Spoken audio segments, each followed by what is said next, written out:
Bright out today. It's going to be an awesome day to ride the new Rebel 1100 from Honda. John from Lloydminster Honda has told me I could come down and take a bike ride on this machine. Now, last time, a couple months ago, and I'll put a link to it at the end of the video so you can see what I'm talking about, but I did a preview on this bike, and that's back when they weren't released at all. There is not very much on these bikes, and I kind of gave it a bit of a scathing review. But I didn't have a seat in my pants ride yet. All I was going from with the stats, and instead of comparing it to other bikes in its class, I had kind of mentioned that the bike and all cruisers basically should be held to a higher standard. But this time I'm going to go for a ride, and I'm going to view it from a person who wants to buy a cruiser, because let's face it, that's who they made the bike for.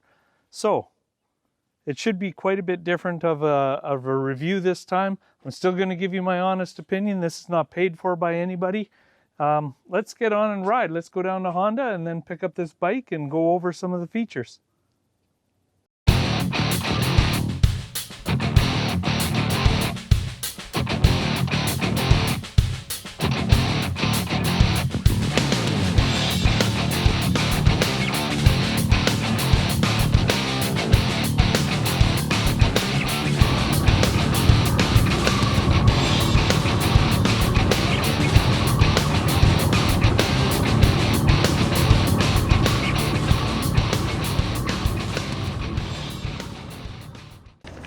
Welcome to Six's Overdrive. I'd like to encourage everybody right off the bat before we get into this review to share, like, comment, and subscribe. And most of all, put your comments down below so that I can read them and get back to you, because I do.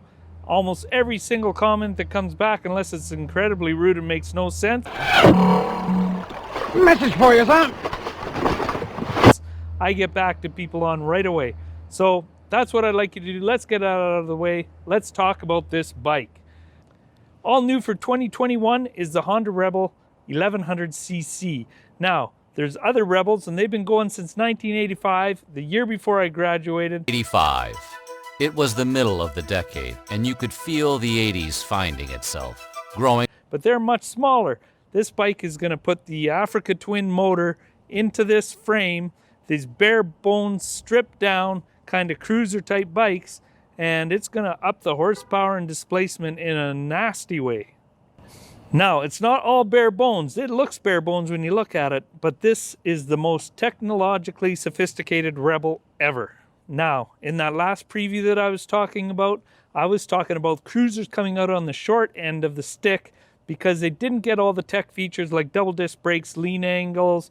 Sometimes the motors were dumbed down. But in this particular time, we've got the bike here. We get to see what it's like.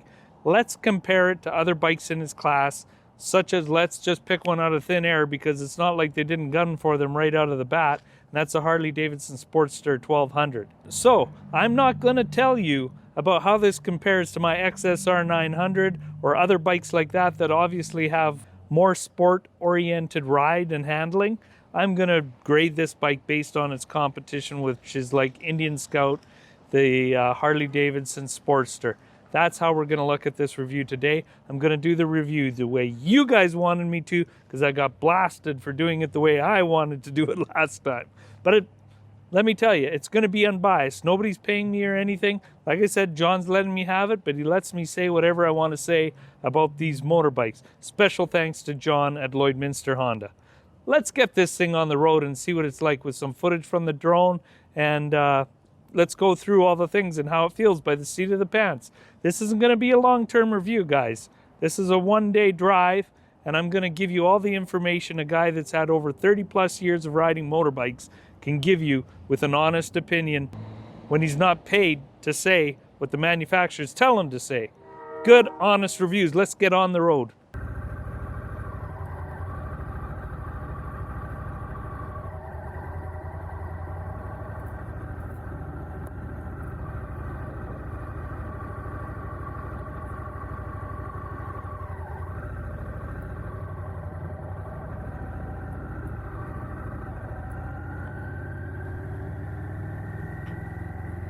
This bike has a motor with pretty good lineage in the Africa Twin. Well, I'll tell you, this bike has some pretty great power, and not just for a cruiser. The low to mid range is really punchy. but it does fall off a bit at the top end, which is around 8,000 RPM on every mode except for the sport mode, which lets you carry your revs a little further and doesn't fall flat. If you ride the bike calmly or normal, it is very smooth in all modes, except for sport, which really brings out the beast but is very jerky at low speeds.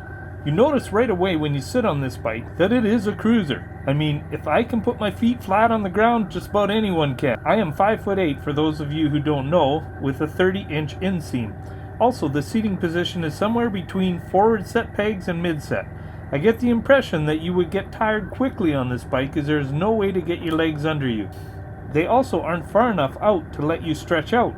It's a very compact riding position and I'm not sure how comfortable it will be for taller riders. The reach to the bars are fine, pretty comfy, and the seat is average.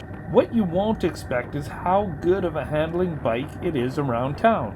It can turn on a dime, the steering is very quick, and it feels like a really light bike. As you can tell, this bike has a manual transmission and not the DCT. It also has a slipper clutch that is one of the smoothest I have ever tried. Transmission and slipper clutch. But for a little extra cash and weight thrown in, you can get a dual clutch transmission. This doesn't appeal to me, but it will to some, and it's the only bike in this class that has that option. The 6-speed is typical Honda, no issues there. They did update this bike with switchable ride modes, ABS and traction control. With this motor, I really don't think you need much more than ABS and traction control, but that being said, it has more of these features than the other bikes in the class. You even get customizable settings. I think every bike should have ABS and traction control, but I've never been a fan of rider modes. What do you guys think? Comment down below. Stop the press, cruise control standard. This makes it almost a no-brainer to buy this bike. You might think I'm crazy, but that is one of the best options to put on a bike these days, and again, no one in the class has it yet. The Rebel's Cruise is on the right side of the handlebar with the throttle. I personally like it opposite the throttle hand, but no big deal. I like that it doesn't shut off. On my Tracer, it shuts down every time you turn off the bike, and it's just an extra button push. One bone of contention is a small tank to go with cruise control. Only 16 liters on a 500-pound machine with an 1100cc motor. There could be some issues there. I'm guessing you might get 250 to 300 kilometers out of a tank at the most. When I previewed this bike by looking at the suspension comments, I judged this bike to be a fail in the suspension department. I was right, but I was also wrong. It is better than the competition by a pretty good margin, but still not up to the standards of sport touring or other retro styling such as the Neo Retros, which cost a little bit less. But if you're looking for a cruiser, this feels the most comfortable of all the competition that it faces in the rear.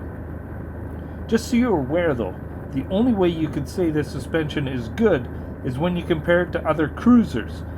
I really can't imagine how this would feel with two riders.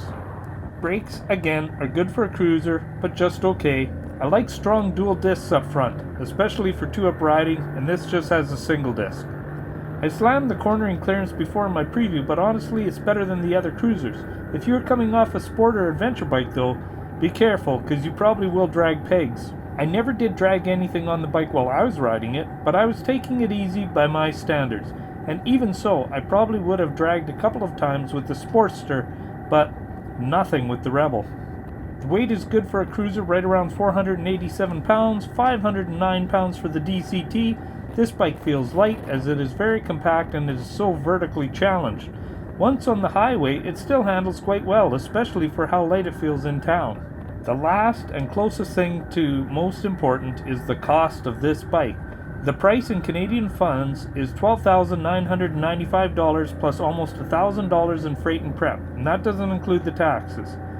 Which is not expensive in this class, but it's not cheap either. While I can't honestly say that this bike would sway me away from riding the less expensive Neo Retro bikes that I ride now, I have to concede that this is the best cruiser I've ridden in this price category, and that motor is really nice in this class. Is it better than the Harley or Indian? Performance-wise and quality, I'm sure it is. But will it pull people away from the American brands? I would say no. Now, Honda came out to best their competition in every major category, and I'd say they did. Will this mean that people will move away from their Sportsters and Scouts to a Honda? I doubt it, as the one thing it's missing is character, which is key in this class of bike in the cruiser category. In a cruiser, that means bad brakes, low cornering clearance, punishing suspensions, and uncomfortable seating. This bike has none of that. What do you think that this bike will compare like to the Sportster and the Scouts? Comment down below and let me know what you feel. I promise I will get back to you. As we wrap this review up, a couple of noteworthy items that I should go over from other riders' reports and videos that I've seen on YouTube is there seems to be a limitation on this bike. It seems to be limited to 100 mile an hour, which why you would want to take a cruiser over 100 mile an hour, I don't know. It's got to be built a little bit different to do that. And the other problem is when you get close to 100 miles an hour, several of the riders have said that it starts to shake around that speed. I'm thinking maybe a new set of tires may help that, or a steering dampener. I never did try this out on my own, however. I didn't want to go those speeds and risk getting a ticket on a dealer's bike. I didn't get close to the speed to feel it shake or anything, but it might have a tendency to do that with the bigger front wheel and more of the weight at the back of the bike. Well guys, that takes me to the end of the video. I hope you enjoyed this review on the Honda Rebel 1100. This is Six's Overdrive, reminding you to share, like, comment, and subscribe, because I'm out of here. Bye-bye.